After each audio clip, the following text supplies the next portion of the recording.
We got the Pyros in the building with us. We got Adam on your top. We got the Gunner Mhm. right underneath.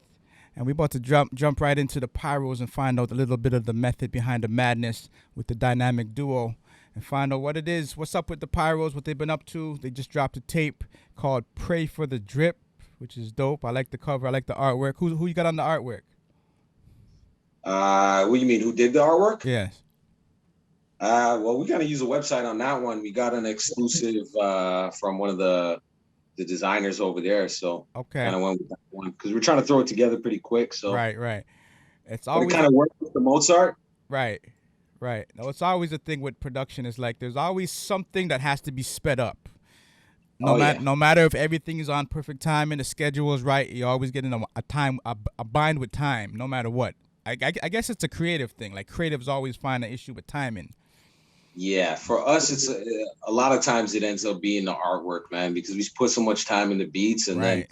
oh crap, we got to get artwork now. Damn. Right. Right. Yeah, Right. it takes bare time for us. Sometimes we come up with like artwork, we're like, I don't like Right. that. We have to go back to the drawing board. Right, right, right, right, right. No doubt, no doubt. All right, let's get into Pray for the Drip. You got is it 11 tracks altogether? 13, It's but we gave 13. you guys 11. Okay, all right. We'll try to get through all of these, even the Metroid rhythm. We'll try to jump into that as well. So we're gonna take it from the top. I got All the Smoke. I don't know if it's in the same order you sent it, but we're gonna start with All the Smoke. Cool. Battle beat or song beat? They're pretty much all battle beats. We took what we Okay. did in 2020 and we kind of put them through for the beat tape. Right, right. Okay, all right. Let's jump right into All the Smoke, the Pyros, Pray for the Drip. Let's do it. Lady, I'm your knight in shining armor, and I know you. You have made me what I am. Lady, I'm your knight in shining armor, and I know you. You have made me what I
That was crazy. I don't know if we lost Gunner.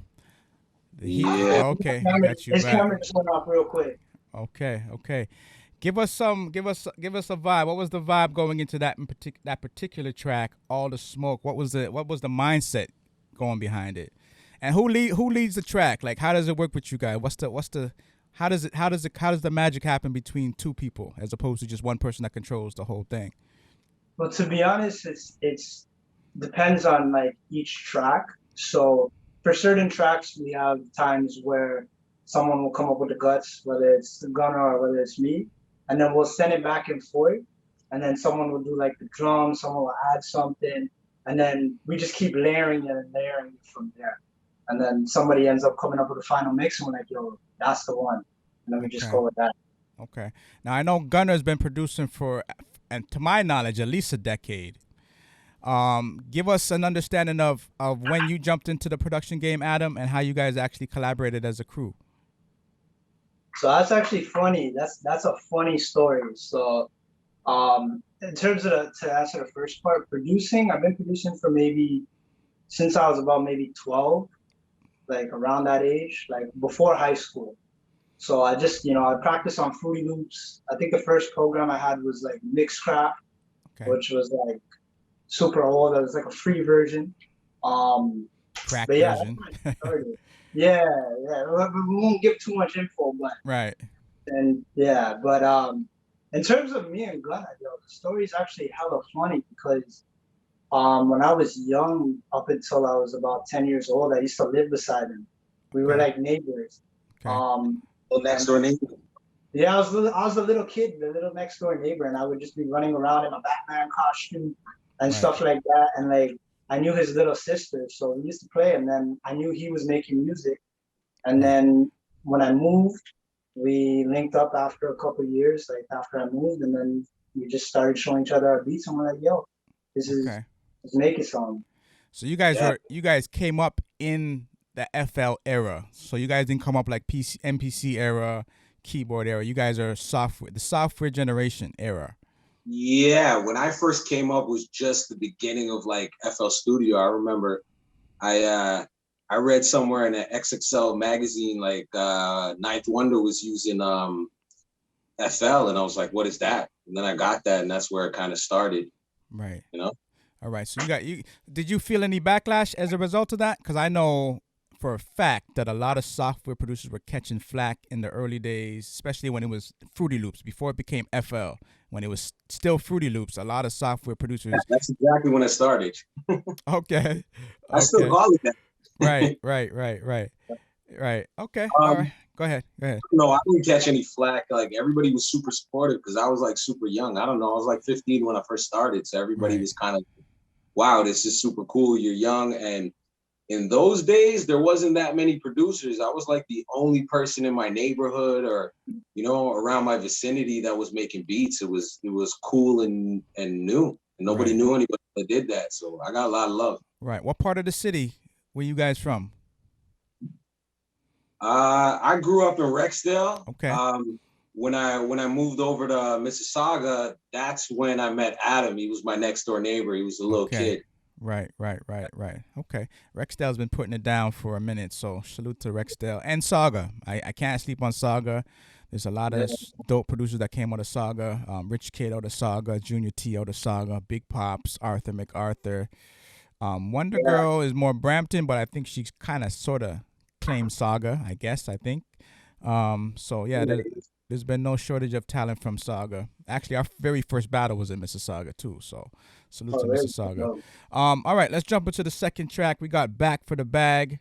Yeah, this sounds like a straight battle beat off the rip. So Back for the Bag, Pyros, off the Pray for Your Drip beat tape. Let's do it. If you go to different places, yeah, but your thirst for real concern will bring you the Pyros official.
That sounded like you really wanted to make an announcement with that beat. Like that's an anthem beat.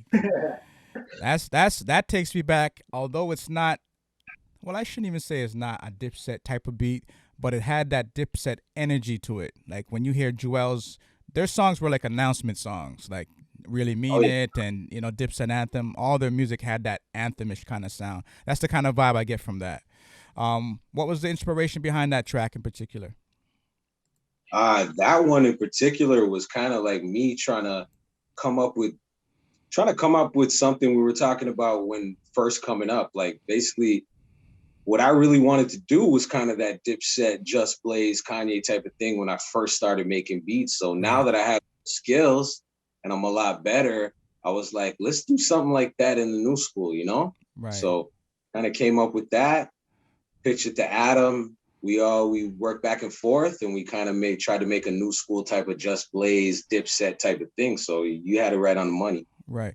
Is there ever issues where Adam's feeling this, you're not feeling that? Like, how does that work with the duo? To be honest, usually it's kind of funny because majority of the time we'll see the vision together. So I might show him something or he'll show me something and it'll be just like really rough.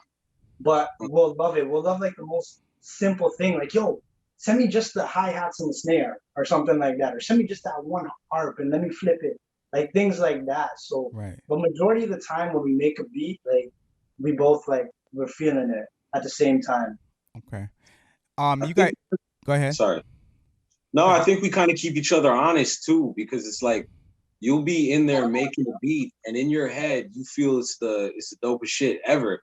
And like in that moment, you're seeing the vision of what it could be. So when I send it to Adam, sometimes he'll be just like, I don't know if that's it, right? So then you have to take a second look at it. And he'll do the same with me. So then after that, after we pitch a bunch of stuff, we'll have certain ones that we know we're both feeling. So we're like, okay, that's special. That's not just in my head, or that's not just in his head. So then we start working off of that. Okay. Is there ever a point where it's like you both are strongly vibing for a beat, but both of you just ain't connecting? So no matter what, Gunner is thinking this is the one, and Adam's thinking this is the one, and you're both saying, nah, bro. You're feeling it, but he's not feeling it.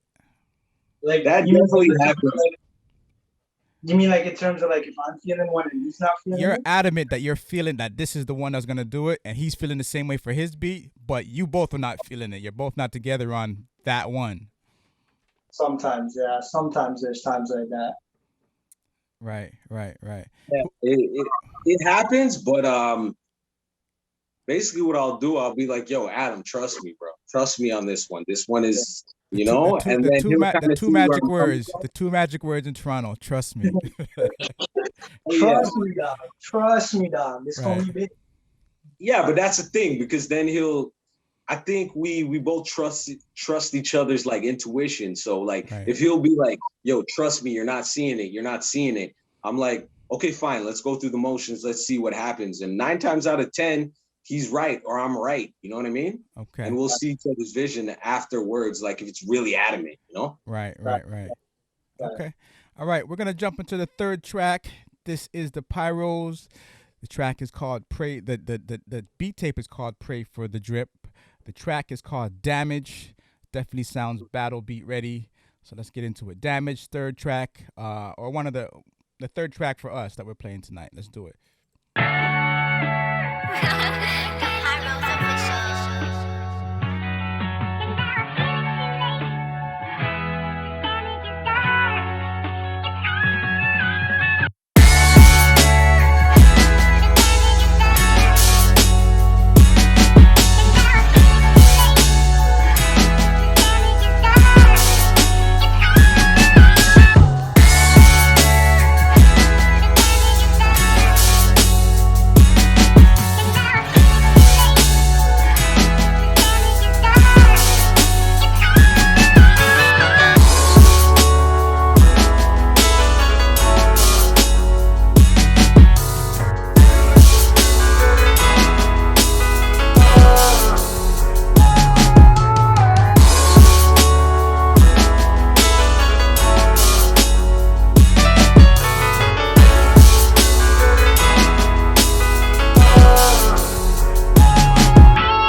We got a question from the chat. Who does the mixes because they're so clean? Is one of you that takes care of the mixing, or both of you kind of share the input on that? We both kind of share the input on that. A lot of the mixes are, it's one or the other. We also we run it by each other constantly, and we change tiny little things. We're constantly in the WhatsApp, sending it back and forth like a million different versions. Right. But Adam definitely has a talent for mixing. Definitely. Okay. I'll give him that. He kind of takes lead, but sometimes I mix it, sometimes he mixes it. Okay. Any of you guys a result of Metalworks or the Trebises or the Harrises, or what led to the mixing side of it? Because it's one thing to make a beat, but as you know, mixing and mastering is a whole different layer to it. You guys do any formal schooling on either or? That's kind of funny you should mention that. I think last 2019, so not last year, 2019, I was looking into going to Metalworks too. Actually, we were both talking about it. I think we were going to go to the open house, and we were branching around with it. The only reason I didn't end up going is because, Caribbean household, they're like, oh, what are you going to do? You got to go do something else. So for me, I was kind of like a little bit, iffy about going, but I think after Corona, I'm definitely going to look into it for the engineering side of it. Right.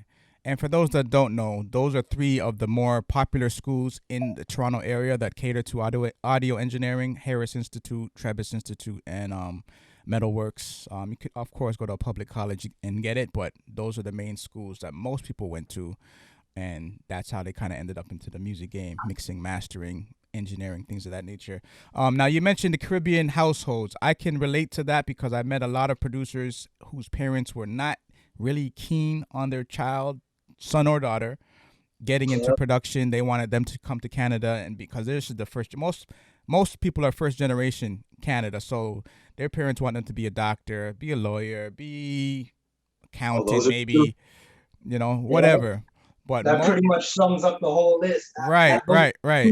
Very few parents. I think Wonder Girl's mom is the only parent I've ever met that I can think off the top that was like 100% with her, supporting her, comes into battles with her. But most parents don't want nothing to do with it, and they don't want their kids to have nothing to do with it. So how is that dealing with that situation? And I'm sure it's an ongoing pressure. It's not only at home, because when you go to family gatherings, oh, what's your son doing now? Family will give it to you. Family are hardcore with it. Way too well. I know those combos way too well. Right. How do you navigate that, or how do you find a way to exit door left when that conversation comes up? I mean, we both go through it, to be honest, because we're both from Guyana, so we both go through. Yeah, we both go through the same kind of issues. But at least for me personally, I just majority of my family is supportive. Especially my siblings are always in the chat. When we do a battle, they're always watching, my cousins and everything. But for me personally, I find a way to balance the schoolwork and the music. So majority of the time, if I'm not working on music, I'm writing an exam or something. So I kind of do both sides. So it's not, I don't get yelled at for ignoring the exam. For me, it's funny because my mom really didn't like it, but my stepdad, he was kind of telling her like, hey, listen, just let him do it. He'll forget about it in a while. It's just a phase. Don't worry about it. Right. And then it's funny because when I stuck with it and kept doing it and like constantly in my room, just making beats, no matter what, whether I'm making money or not, just they saw the drive and the persistence. And now my mom is kind of like, I never seen somebody like work so hard on something with like blind faith like that before. And she kind of respects it now. So as long as you're making money, doing your thing, you're working, whatever, and this is something you do, like they don't really have a problem with it. And then my family, super supportive, because it's like, this is just a cool thing like my cousin or my nephew or whatever does, so they love it. Right. Do you guys ever connect back to GT and try to connect with like artists in Guyana and try to bridge the gap between the two, or you guys stick strictly, I'm Toronto now and this is it? Well, we have a few people that we work with because we're dabbling into the dance hall now. Mm-hmm. So we have a lot of like Jamaican people overseas as well. in Jamaica currently that are present some beats too. And you know how Jamaicans do. You send them one beat, it goes all around. They send it to Right. everybody. They put it Right. on a blast. So we kind of did that, and we're working with them currently. But in terms of like limits, I don't think we're not like limited to just Toronto. We want to work with like everyone. Okay. Okay. Fair enough. All right. Let's jump into the next track. Rich While You're Young. What's the? I can see what the title says, but explain a little bit so we get the full understanding. Rich While You're Young. What's the meaning of that? Um, So no, that's his it's trying, name. it's trying to be able to get to a place where you got freedom. You're rich, but while you're young, man, while you still got the health, while you can still travel and enjoy yourself. I don't know, ain't too much to it. Right. Right. All right. Rich While You're Young. This is the track off of the Pyros. Pray for the Drip. Let's do it.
Very dope. Now I'm gonna jump back to the last beat, and then we're gonna jump forward to this one again because there was some rock on the last beat that you guys used.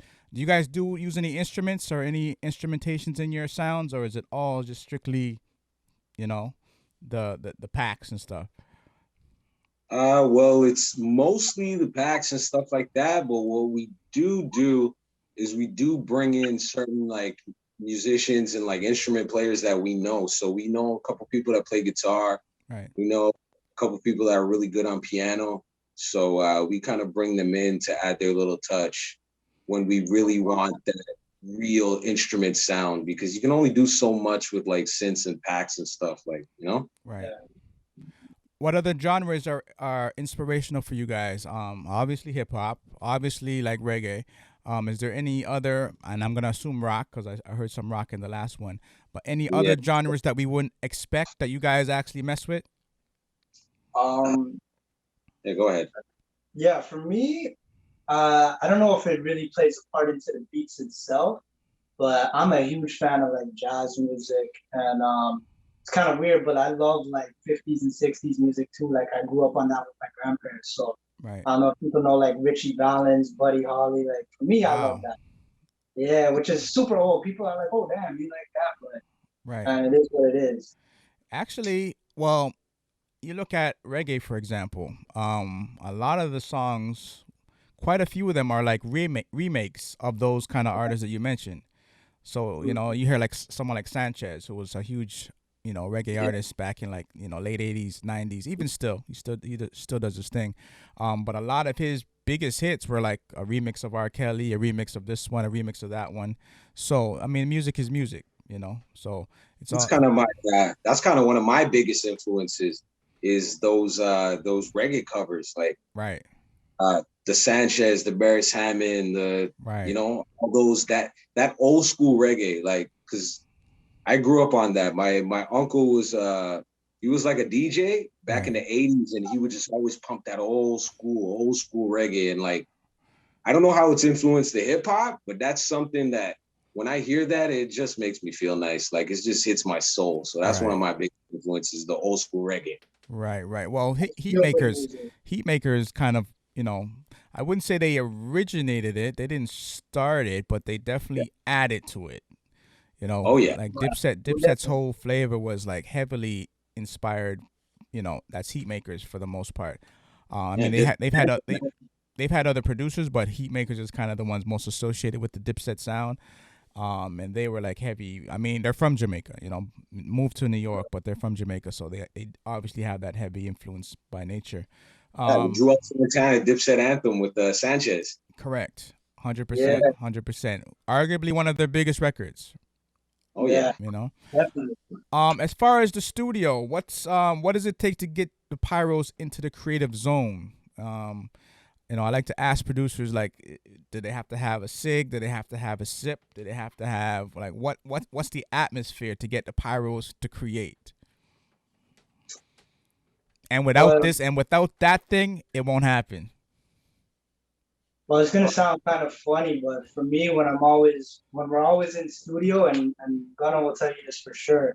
Yeah, I think pretty sure he already knows what I'm gonna say, but anywhere we go, I walk with my own neon lights and shit. Like I love Okay. neon lights. So for Okay. me, it's like he's always like, "Yo, why is it always blue? Why is it always blue neon Right. lights?" Like, yo, it's like, but Yeah. for me, I just love my neon lights. When I put them up, I just something creatively happens. So Right. Right. That's that's dope. That's dope. Whatever it is. I mean, everybody has a different thing. You'd be surprised. Like, we've brought artists to town and the things they have on their riders, like they gotta have 3 bags of this potato chips. Not any potato chip, but this kind of potato chip.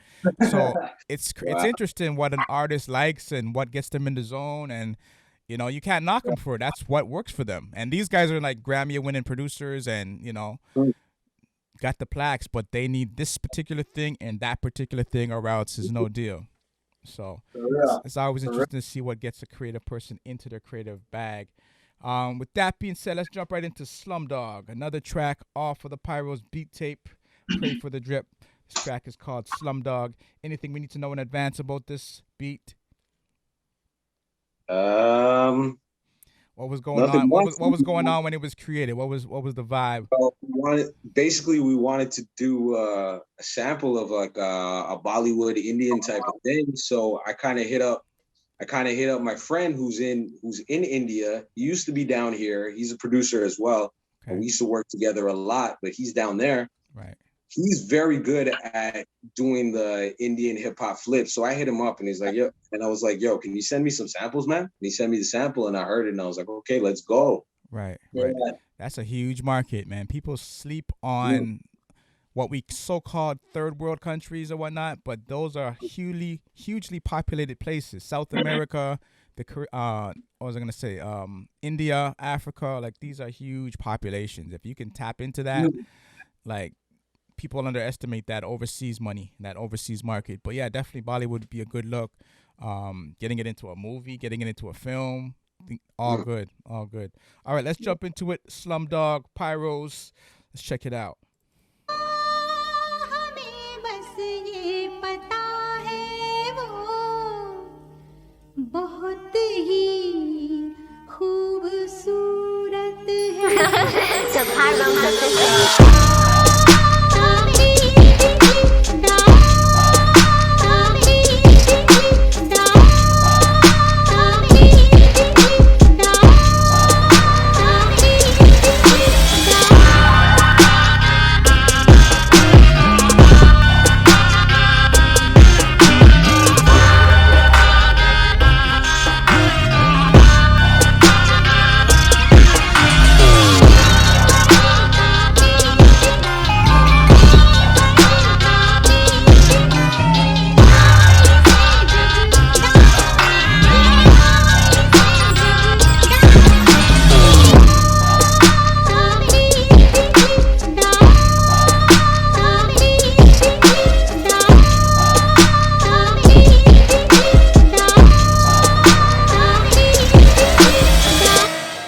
That was crazy. I was actually in my mind thinking there should have been a hey, hey, hey. It sounded Right. in the that should have been in the beat somewhere.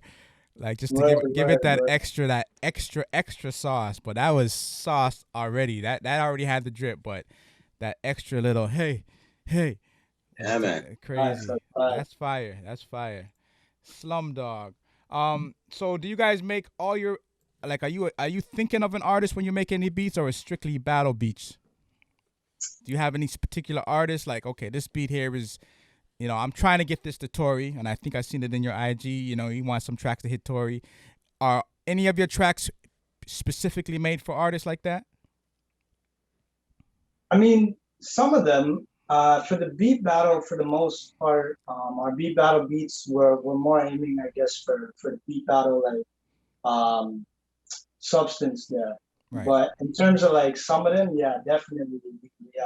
We usually talk about it back and forth on WhatsApp. Like we'll be like, yo, let's make a beat that would fit so and so, Tory Lanez or Dave East, and Right. we'll keep going back and forth, and we'll just analyze like, yo, what are our favorite songs from those artists, Right. and let's go and kind of see what instruments they use, and then we'll approach it that way usually. Okay. Yeah, we Okay. definitely start with a vibe that we want to do. We're like, we want this type of vibe. Maybe we want to go old school boom bap. Maybe we want to do exactly like, yo, let's make a Dave East type beat. Let's go New York with it. And Right. then whatever happens. We're not like so like set in what exactly it has to be. We're more going for a feeling, Right. With that being said, go ahead, Adam. But it's actually funny because a few times we'll have beats that are like, yo, let's make a hard Dave East spitter beat. And then when we're done with it, after we pull it back, it turns into like a soft R&B beat. And we're like, yo, what happened? Right. We Right. don't know what happened. Right. But Do you guys feel there is, because there used to be this thing floating around called the Toronto sound, is not discussed as much anymore. Do you guys try to cater or make a sound that represents the city, or that's not even a concern when it comes to production for you guys? It was more like I would say mid 20, I'd say 2015, 2016. That was going around a lot, like the Toronto sound. Is it something that you guys were interested? Like, was that your thing to try to make a sound that sounded like the OVO sound, or sounded like the Tory Lane sound, or the Weekend sound? Were you guys trying to make something that fit that mold to live up to, whatever it is the Toronto sound is, or were you guys trying to make your own lane? I don't know. For me, I wasn't too concerned with the Toronto sound because the way I kind of looked at it was like, I don't know. I'm Toronto. I'm very Toronto. I've been here all my life. West Indian background, like very Toronto kid. So I was just like, whatever my influences are, and if I'm just natural with it, I don't know. It'll be a Toronto sound. Maybe not that Toronto sound, but it'll be some kind of Toronto sound. So Right. I don't know. Okay. yeah, I think the Toronto sound's kind of inevitable because we're both from Toronto. So when you hear that on the radio and you hear artists going up from Toronto, like Tory Lanez, Weekend, Party Next Door, Drake, your sound you're really influenced by it. So personally, like I don't think like I try to make a Toronto sound, but I think Toronto's in it anyway, just because that's what I listen to a lot. Right. Right. Do you get artists from outside of the city asking for a specific sound just because they know you're from Toronto? Even though it might be not necessarily what you want to produce, but they already have you in a box just because you're from Toronto, so they think you're gonna make an OVO sounding record or Weekend. Do you get that from artists from outside of the city? I haven't really got that as of yet. The only thing I've really gotten is they want a Caribbean type sound. They kind of want the dancehall infused into it. So Right. I kind of take that as like a Toronto sound kind of because Right. our culture is so heavily influenced by Jamaican culture and Caribbean culture. So I don't know, but not particularly like, can you give me the OVO type sound? I don't know. Okay. Yeah, I was gonna say that actually. It seems like with that question, it seems like the dancehall is probably something like a lot of dancehall artists are looking kind of for that blend of Right. I don't know if it's Toronto sound, hip hop, with dancehall, but something like that. Right. Right. I mean, somewhere along the lines, that Toronto sound and like the Caribbean, and obviously that's a heavy influence in Toronto. And they've just kind of fused the two into becoming a Toronto sound. So they kind of like dubbed us that Toronto sound, even though there's so many different influences. But that's like a dominant figure. You know, the whole dance hall going back to 80s, 90s, Cardi, Mishimi, Dream Warriors, like that's always been there. But for some reason, now when we came with it, the 2015 era, it was more like, you know, anything with that reggae Jamaican dance hall feel to it, it's the Toronto sound kind of thing, you know. I love it. I love Caribbean music, so I love to see the hip hop and the Caribbean elements blended together. That's like my favorite thing in the world. So Right. Definitely. that being said, yeah, I kind of am trying to do a Toronto sound if that's the Toronto sound, because I'm heavily influenced and I'm always trying to put that little bit of Caribbean into it because I love it. Right. Okay. Yeah. We're gonna jump into the next track off of Pray for Your Drip. This is called After Hours. Now, we ain't doing any after hours right now, COVID. So, but for the sake of it, let's just imagine we doing an after hours thing. So this is After Hours off Pray for Your Drip, the Pyros. Let's check it out. The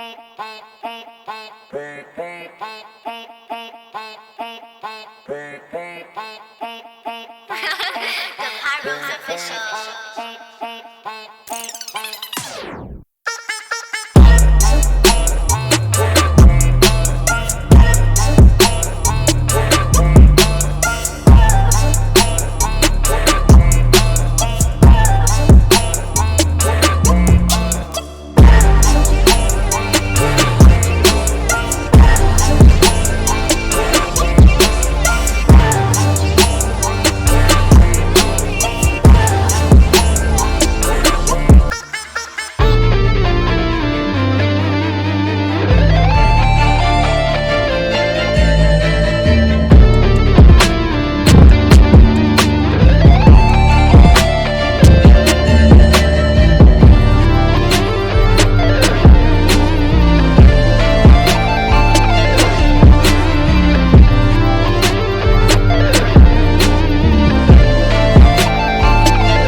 Nice instruments on that. Do you guys do any collabs outside of the crew? Do you guys ever go to a third party or another entity and take some, you know, a little snare from this guy over here, or, you know, a drum feed from this guy over here? Or is it totally 100% just you two? Yeah. Go ahead. Oh, okay. That's all I was gonna say after you continue. But, yeah, definitely. As Gunnar was saying earlier, we know a few people that play like piano, guitar. Right. So a lot of time we'll hit them up and be like, yo, we need something for this beat, or come freestyle something, you know, Right. and we take a lot of that and use it, flip it how we need to. In terms of drums, to be honest, with drums we've developed kind of like a sound, so we have a lot of like our own packs that we kind of go through, Right. and they're kind, you know, that we mix a certain way that we like it. So in terms of drums, it's pretty much we have the same stuff, so we go back and forth on that. But definitely other instruments for sure. Okay. We reach out to other people. You guys considering putting out a sound kit, like just like samples, sounds, as opposed to a beat kit, you know, just straight up drums, kits, things of that nature? Yeah, we were talking about it. So it's definitely something we want to do in the future. Not sure when the right time would be, but yeah, we Right. talked about it. 'Cause the drums knock. Almost everything I heard from Pyro is the drums knock. Yeah, we're very particular about the drums. One thing we try not to do is like, we really don't like over compression. Because sometimes you'll be mastering and you compress the drums, and it does have that industry sound. And in the moment, you're like, oh, it sounds like the stuff on the radio. But then after a while, we're like, nah, it doesn't knock enough. Forget it. We're breaking rules. Right. Yeah. Do you do the sound test? Like, gotta be in the car, get it on the headphones, get it in the Yeah. home, gotta do the whole get it in the whip. All good. That testing phase is haunting, bro. When we go in the whip and it's like, yo, it's not knocking. When we go to, we have a few studios, but one in particular that we go to that we listen to it on the sound system there. And when it's like the mix falls apart, we're like, yo, what's going on right now? Right. So it's definitely a tedious process. Which So, one do you trust the most of all the different outlets, I guess? I trust the whip the most. I don't know about you. The whip? Okay. Yeah, I trust the whip. Yeah, I'd have to say the whip, to be honest. The whip, yeah, it's got to knock in the whip. If it doesn't knock in the whip, then bro, there's no point. Right. Okay. Give me a story, a wild story of making beats, working with an artist in the studio, something that just went total left field. Artist you're working with, and not what you expected it to be. Oh wow. Got one? I mean, there's a few like little instances I can think of, but yeah, we've had a few where one in particular will be one song in particular we were working on, and the particular artist came in, and I think they smoked up like a lot of weed that day, and they were on something, but we made the beat, and then they started laying down all this stuff, and in the moment it was like, yo, this is hot. Then when we took it out and listened to it like a couple of days later, we're like, yo, this is a mess. This is messy. Oh, like, yeah, I know what you're talking about now. Yeah, it was completely overdone because we got happy too. We were in there putting a million effects on it, reverb, delay, everything we could throw at it. Right. And then after we're like, yo, we overdid this. This is a hot mess. Right. Yeah, it was terrible. So. This is a hip hop or a reggae artist. I don't want to put no names out there, but this was actually R&B. R&B artist. Okay. Yeah, but it was mostly us. To be honest, it was us because we got happy with the effects. I can't put all the blame on the artist. Right. We got happy, and in hindsight, we probably, because the artist laid down so many layers of doubles and ad libs and little things here and there. We probably should have stripped like majority of it and just made it about, a main vocal. But we, for some reason, thought like, yo, let's use all of it. Right. Let's put delay and reverb in it. Right. It was bad. But one thing with the dancehall artists though is I noticed when you go to like these professional studios and stuff, like some of them don't know how to handle the dancehall artists because there's so much energy and they're having so much fun. And like I can handle it. I like it. I like the energy. They're so excited to lay down their tracks. When they're in the booth, it's like they're doing a performance.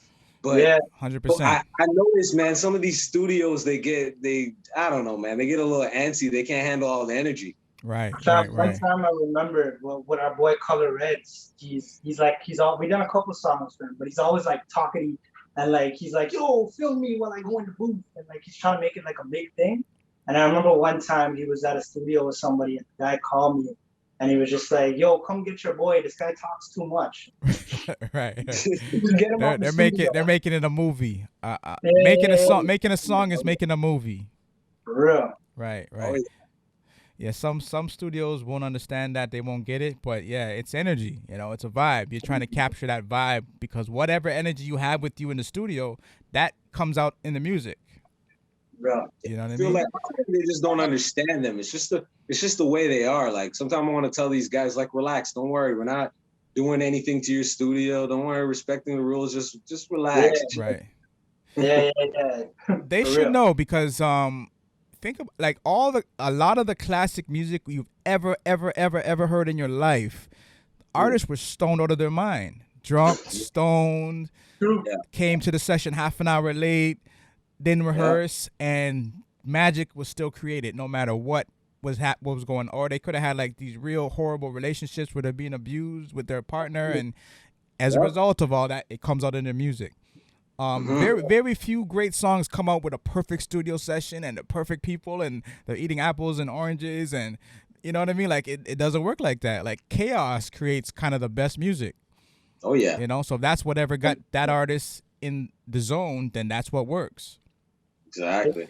It's funny you should say that too, because even with the producer side or production side, we'll have days where we're angry about something or we're feeling a type of way about something, and we'll be like, yo, we need to go in, and we just go in and we start coming with these aggressive beats, and like it's all about the vibes. So.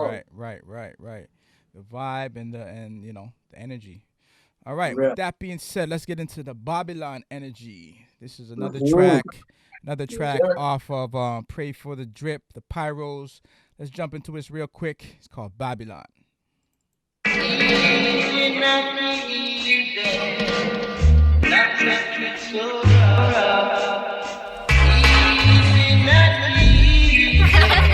Pyros official.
still remember that being played at the last sample flip where the judges went crazy for that one. You captured the elements, the essence very, very well. The horns, I remember the horns being a big selling point. I can't remember who you're going up against that particular round. It was a close battle, but the horns sealed the deal. Once they heard the horns, it was like, nah, it's a wrap. Like that's the sound right there. Yeah, I over obsessed over those horns. I told Adam like it needs like those horns, and then I did a bunch of different melodies, and then redid them and mixed them, and I was like, yo, this is what's gonna make it pop. So we already knew. Right. Yeah, we knew the horns were like that element because the beat was pretty much done. Right. And I remember him. He was listening to it, and he shouted me randomly throughout the day. He's like, bro, the horns. That's what it's missing. It needs the horns. Yep. Like, yeah. Yep, the horns did it. Do you guys think of judges in mind when you're making a beat, or it's just the beat, regardless of who the judges are? Does that ever come into play? Whether it's an online battle or the in-person battle, because I know Gunna's been in the in-person battle. Are you factoring the judges in mind when it comes to the battle, what they might like, or just what the crowd's going to go crazy for? No, I don't really think about the judges when I'm making the beat because, yeah, as you said, I've been in it a long time. And when I start to second guess myself and start to cater too much to a specific person, it's always done me wrong. So I kind of just go with the hottest thing for the most people because I noticed throughout all the years, like sometimes there's just beats that are hot. You can make something that's hot and somebody who likes the old school boom bap will feel it. And somebody who likes the new school auto-tune will feel it because it just transcends. So what I try to do is just make something that transcends both, where it's just undeniable. Right. Yeah, same here. So I don't think I really thought about like too much of the judges. Majority of the time we're like, yo, is the beat hot or is it not hot? You know, and it's like when it's hot, we're like, okay, this goes through, you know? Right. Okay. Yeah, there's some producers can't kind of straggle both sides of the fence. They're just either or. But if you can do both, it's a blessing. It's a blessing to appeal to everybody because as a producer, you want to reach as many people as you can.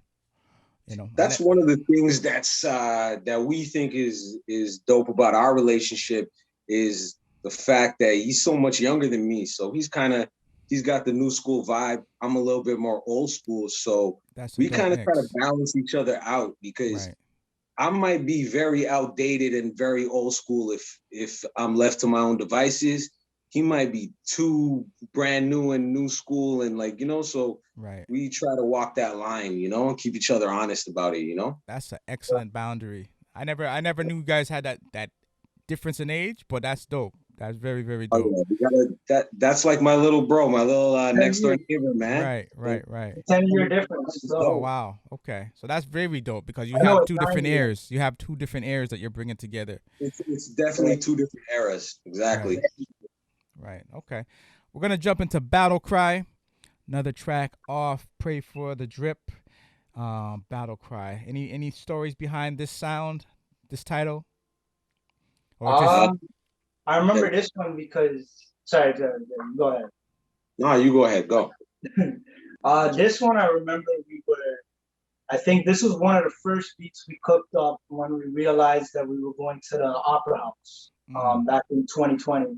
Right. Beginning of 2020, I think it was like January. And we remember it.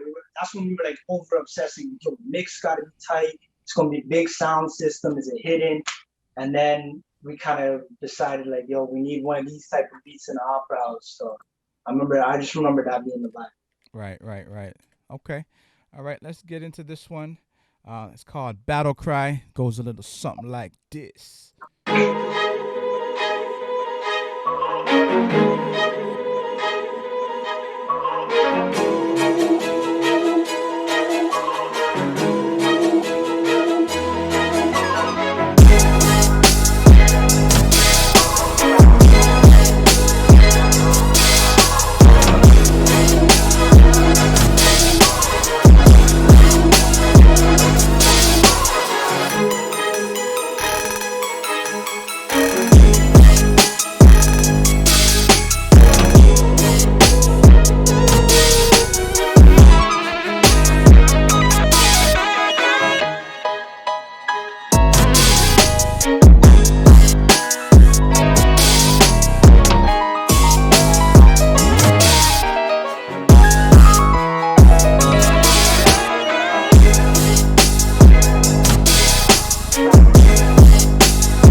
Nice.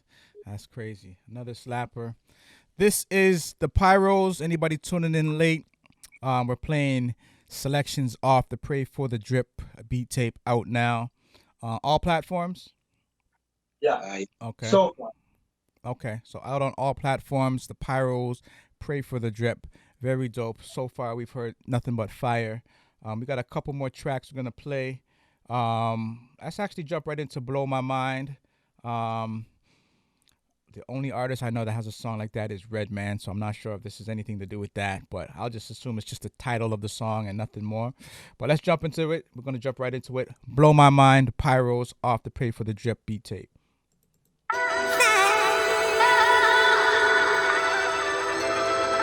Cause loving you just blows my mind. It's what I have to do. Cause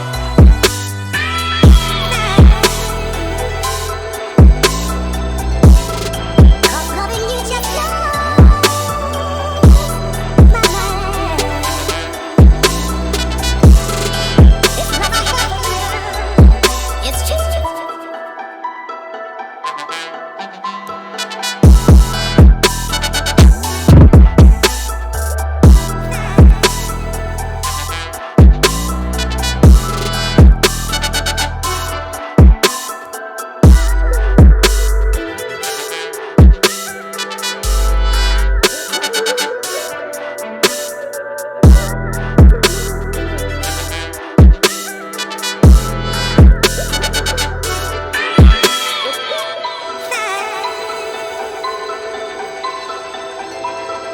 cause loving you just blows my mind. It's what I have to do. It's just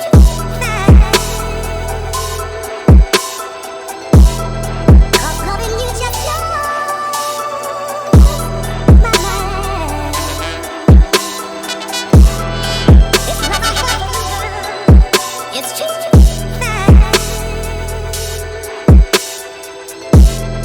cause loving you just blows my mind. It's what I have to do. It's just That had nothing to do with Redman whatsoever, but that track will blow your mind. That track will blow your mind straight. Yo, that's very, very dope. That's something you just want to vibe to, like being in the whip and just vibe to, like just hit the highway 401 and just, East End to West End, just have that on repeat, just vibe into it. Any particular artist you have in mind for a track like that? Or did you have an artist in mind for that track? Got anything? to be honest, that's a tricky one because we love that beat and we're always like for the beat tape, we were like, yo, what beat do we want to put first? So if you go check the beat tape, that's the first one. But up till now, we're always like, yo, what artist would fit that? We don't know because we kind of feel, I know the artist, but I didn't make it in mind of that artist, but maybe subconsciously. But Nipsey would eat that, right? Nipsey would eat that, yeah. Wow. Yeah. That would be a vibe. That would be a vibe. Yeah. You're right. Yeah, still one of my favorite beats we've ever made. Like that was magic. I don't know how we made that. That just happened. Right. Hey, as I said, it's one of those things. Like things you just inspired by whatever, and it just comes out. Whatever mood you're going through, relationships, whatever. That one was not much of a game plan. Kind of just happened. Right. Yeah, that was really random. That just came to us, kind of thing. Okay. Yeah. Actually, it's kind of funny too. We were in the studio one time mixing some of these beats, and we played that beat. And somebody who just finished the session, he was like a reggae artist, randomly just heard it in the lobby and just came back into the session. He's like, "Yo, what was that? Yo, let me hear that again." Started playing it for him. He's like, "Yo, let me connect with you and blah blah blah." So Right. it's kind of dope. That would probably get anybody's attention. Reggae, hip hop, R&B, that kind of beat. Hearing that in the studio, walking by, you have to make a second take to check out who that is. All right, we got two more tracks we're gonna run through. We got "Must Be the Drip" up next, and we're gonna run to the reggae rhythm after that one to close out. Must Be the Drip. What's the story behind this beat? Adam, you go ahead. Yeah, to be honest, this beat is kind of funny because this is started off as the Guts were originally the beat that got us into the beat battle for when everyone was listening when they were doing the preliminaries, I think it's called. Yeah. This was the one they played. We sent 2 beats. This was one of them. Okay. And I guess we just took it and we're like, yo, there's some elements here that we love, so we completely reworked it, added some new instruments, some basses and stuff. So the whole time we were thinking like Tory Lanez. So. Okay. All right, let's drop this one. Must Be the Drip, and keep Tory in mind when you listen to it. Let's do it. Pray for the Drip. Pyros.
Definitely reworked. I do remember that beat, but the second half sounded totally different. So you just added that after okay. All right, that's dope. It sounds with what you added, it sounds more Tory-ish. The original, I didn't really see it that way, but now that when you mentioned the Tory behind it, I could see it with the second half. Yeah, definitely. The original wasn't really much Tory Lanez, to be honest, but after we added this stuff, we're like, yo, Tory would eat this somehow. His style would work with that. That's that style. Very dope. All right, we are down to the wire. This is the Pyros, Gunna, Adam. We just ran through 10 tracks off of the Pray for the Drip beat tape, out now on all platforms. Make sure you check them out on IG. It's the Pyros, correct? All one word. Yep. All right, I'll put that in the chat while we jump into this final track. So this is the Metroid Rhythm. Why did you? This was the last one. So we said we're gonna slide this in. So is this showing us the diversity of the Pyros going into the reggae lane? It's actually not reggae. I just called it the Metroid Rhythm. Okay. But right. I don't want to just call it Metroid. I don't know how to ring to it. Metroid Rhythm. Right. It's very hip hop, but yeah, we wanted to show we could flip some video game stuff. Like, I don't know, it's just an idea we had. Right. Oh, we've heard Sonic flips, we've heard Mario Brothers flips, we've heard Batman, Avenger, like we've heard every flip. So is there a specific video game, or is just the sounding like a video game? It's Metroid. Oh, Metroid. Oh, okay, my bad. I'm a little out of my video game zone, but I do remember the game. Yeah. All right, let's jump right into it. Metroid Rhythm, the Pyros, Pray for the Drip. Goes a little something like this.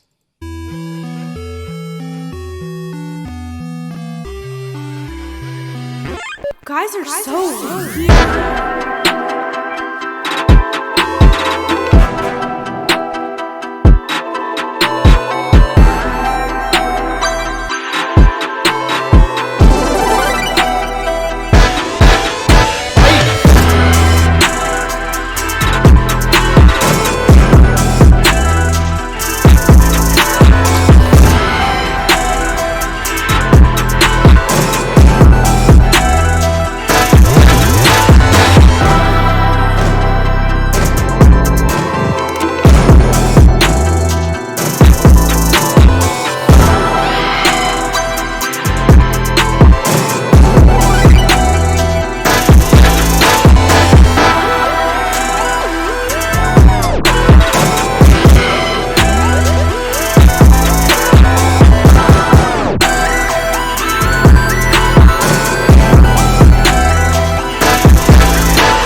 very dope. Very, very dope. Any last words you want to say to the people? We know that it's available on all streams. Pray for the drip, the Pyros. Any last words you have for fellow producers or just artists out there that might want to connect with you guys? Adam, you got anything? I guess shout out to the World Beat Battle. Shout out to Clifton. Thank you for hosting this. Definitely 2020 was a challenging year. So for both of us, the online battles, still being able to participate and enter in these battles have been like a huge like plus side for us. So that's a huge thing. So definitely shout out to y'all. Shout out to all the producers and yeah. Anybody who wants to collab, just hit us up. We're down. All right. The contact is in the chat. And as I said, this is on Twitch now, but tomorrow we upload all this to YouTube. So you forever can listen, check out the interview and definitely connect at the Pyros official _. And that's how you reach both producers. So salute to the Pyros. We'll catch you back on the platform at another time. Up next, we got Chef Cody. We're going to sign off, and then we'll be back in about 5 minutes with Chef Cody. And that's how we keep it moving. This is the Beat Tape Breakdown, checking out all the dope beat tapes that are out there with producers, putting in that work, not just winning a battle here and there, but actually putting a whole body of work together. So if you are one of those producers, hit us up. And, we can get you featured on here as well. Salute to the Pyros for checking in. Thanks so much. All right. Thank you. Take it easy. Peace.